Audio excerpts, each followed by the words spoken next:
Hello, hello, ladies and gentlemen. It has been forever since I've gone live.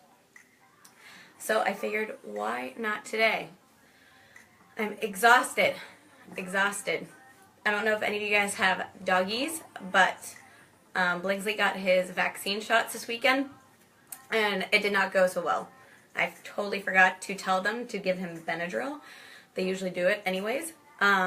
And he had a reaction. So I know for the first time ever what it feels like to be a probably like a baby mom and stay up all night watching my dog breathe because I was afraid something was going to happen to him. So I'm exhausted. Oh, thanks. Isn't this fun? And look, there's like lace at the bottom too. Hey girl, hey. Hey Delilah. Thanks for giving me the inspiration to go live today. It's one of those days where, I don't know if you guys can relate, but when you're the most tired is when you have like these lofty, thoughtful ideas. And so I know I promised that Jake and I were going to go live about the Whole30 like forever ago. We finished up 2 weeks ago, a week and a half ago, something like that. And we never did. But I can give you like a little quick recap to let you know that we loved it. And it went really well. Maybe I'll make Jake go live. But he had great results. I had great results. So if you're wondering, I lost 8 pounds in the 26 days that we did it, and it still maintained off. Basically because I loved the eating plan and the food plan, and while the end result is amazing, it kind of got me to thinking about the whole supposed to be 30-day journey. Ours was 26. Got me thinking about the 26-day journey, and that we're still continuing. So we're still eating the same foods that we ate during the Whole30. We're still packing lunch and we're eating Whole30 dinners during the work week, but it's just on the weekends that we're drinking, and then if we're out and about, we're eating whatever. We have introduced Shakeology, thank goodness, back to the routine. But the moral of the story is, when I was thinking about it, is why it was, I can look back and be thankful for it or grateful for it, or look back and think, oh, that wasn't so bad. But the beginning was really hard, right? The beginning was pretty brutal, figuring out reading the book, which was time consuming. Reading the book, figuring out what I could and could not eat, grocery shopping, which was difficult, then making the meals every night. I wasn't used to a routine of cooking dinners and cooking meals. And so the beginning first 2 weeks was pretty painful, jumping in and getting started, something I'm completely clueless about, completely new to it. I've never eaten sugar-free, alcohol-free, grain-free, legume-free, I don't even remember, dairy-free, right? There's so many free things on the Whole30. But it got me into thinking that it's a simple lesson at the end of the day about the Whole30 that can apply to anything.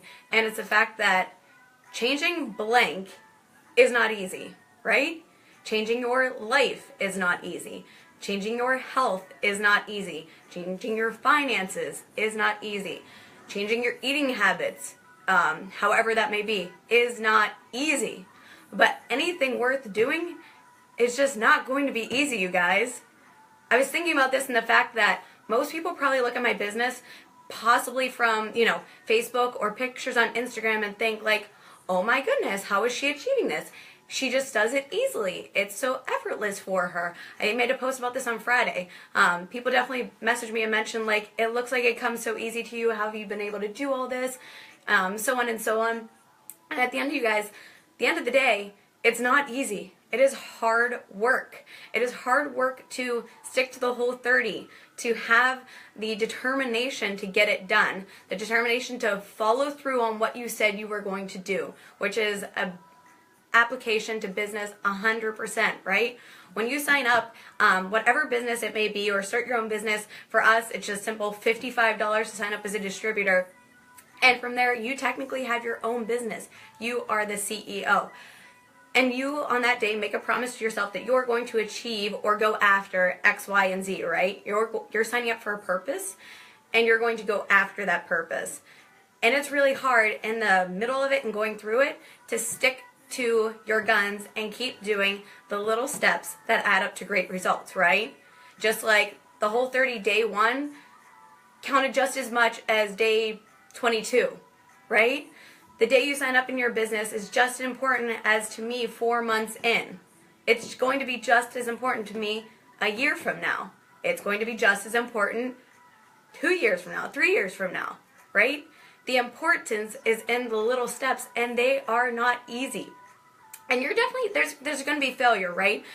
We luckily did not fail at the Whole30. I'm shocked and amazed and so impressed that Jake stuck with it the entire time. We went to a cookout this weekend, and all of his friends were praising him for how well he did sticking to it, and I'm pretty impressed with the fact that he was able to do it. I mean, it's probably a little bit easier for me coming from Beachbody and coaching and just doing the ultimate reset before and knowing what it takes, and I was the one who came up with the idea. I kind of just imposed it on him.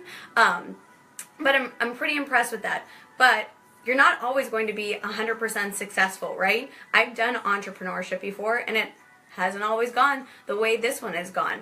But here's the moral of the story, you guys. For anyone who's putting off doing the Whole30, because believe me, my best friend did it, and when she told me what they had to do, I was like, I'm never doing that, right? There's no way. I can't do that.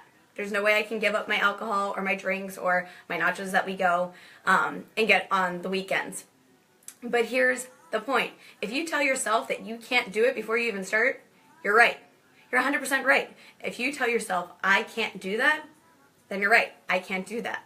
You're setting your expectations of what you can and can't do instead of keeping an open mind, right? You're going to stop yourself before you even start. Same thing with entrepreneurship. I talk to so many women every single day, right? Every single day. They're interested. They're like, I see you having so much fun. You look like you love what you do. You've been successful. I want the results that you have. But I'm afraid of XYZ.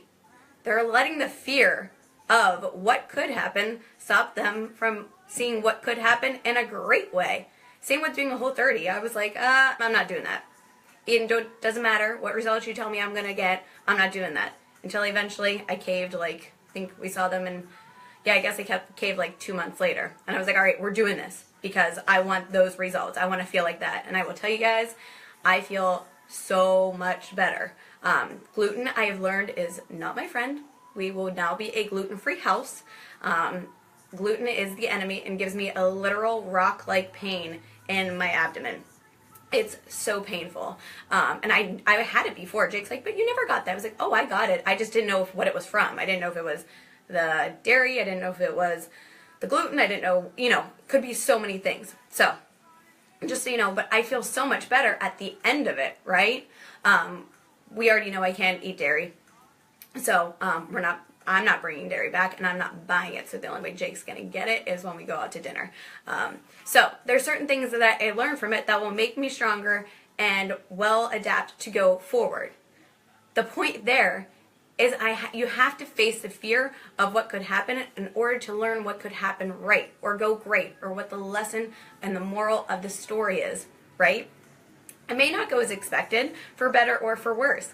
Honestly, the Whole30 I think went as expected, and the only reason I think it went as expected is because the book is ridiculously accurate. So it tells you every single day. On day like 6, you're going to feel like this. On day like 8, you're going to feel like this. And if you read it, it's pretty scary how close that they get to like what your emotions are going to be. So that one pretty expected. What didn't go as expected is this business 100%. Definitely did not expect to go from 0 to 2 million, in 4 months. I definitely didn't. I wanted $500 a month from a business, and I definitely did not expect to get that times 10 and plus, and income, plus a car, plus a team of 80 plus women, plus $200,000 in sales in 2 months, having $1 million projected team. Definitely didn't see any of that coming, right? And had I not even tried, it would have never happened. So if I had let the fear of the failure and the fear of starting get in my way, none of that would have been possible. But I'm not going to sit here and tell you guys, just in case you're wondering, especially to all the other girl bosses out there, it is not easy. I am 100% exhausted. And one of those days where you feel like you're giving every single ounce of yourself, and you're like, how am I going to have 1 ounce left to cook dinner or get on my team call tonight or do something? But anything worth having is one worth sacrificing for. Time and energy on things that probably don't need your energy that much anyways. You're going to have to sacrifice something. But it's not going to be easy, but I can promise you it will be worth it. It might be worth it financially. It might be worth it in the way that you get self-confidence. I had one of my teammates today get her first promotion to maiden, and regardless of what she's earned monetarily, the girl has changed for the better. Her confidence is through the roof, and she's taking this business on like I've never seen before, right? So whether it's worth it financially, whether it's worth it for your health, like I said, that's difficult too, whether if it's worth it in your personal development and growing in your confidence and who you are so that you don't give a crap about what anyone says about you. Because let's be honest, being an entrepreneur is difficult, and you got to go grow some rhino skin because people are definitely going to talk about you. But if they're talking about you, that's a good thing. It means you matter, right? No one's ever talking about someone boring. They're always talking about the people who have the awesome life and something going for them, right? So grow some rhino skin, girlfriend. Yeah, that's right. You guys all know me out there. So the moral of the story is, regardless of if you want to tackle the whole 30, if you want to change your life, I know there's someone on here who I'm speaking to, going through a tough time, one of those like, I'm not sure what I should be doing with my life. I feel like I have it all figured out one day, and the next day I totally feel like it's falling apart and I don't know what I'm doing with my life. That change, that period is not going to be easy, but it's going to be worth it if you're true to yourself and you stick to what you want, right? If you want to do the whole 30, then just freaking do it, right? If you want to change your life, then figure out what needs to change and just do it. If you want to change your life financially, like me, be willing to take a chance. Had I sat back, oh my goodness, I sat back for months with my previous business with coaching, and I was making a pretty decent weekly income by not doing anything, literally. And I kept thinking, do I want to give up this money, this sum of money that I'm getting every single month? Because what if this business goes nowhere, right? What if this other one, I risk it all and then I get nothing? Had I thought that way, kept thinking that way, I did think that way. If I kept thinking that way and didn't jump in, oh my gosh, it would be so much different to think that I'll be debt-free by the end of this year by just busting my butt on the hard things every single day.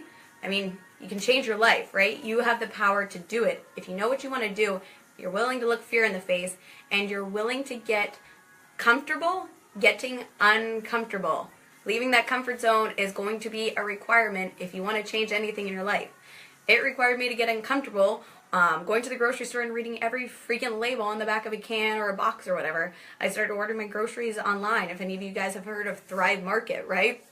I had to try new avenues to go after the goal that I wanted. I couldn't just follow my same old routine. You have to switch something up if you want to get different results. Right, you guys? So my thought today, when I was thinking lofty thoughts, as I'm completely exhausted, and I have zero desire to cook dinner, so I'd rather talk to you guys, is this.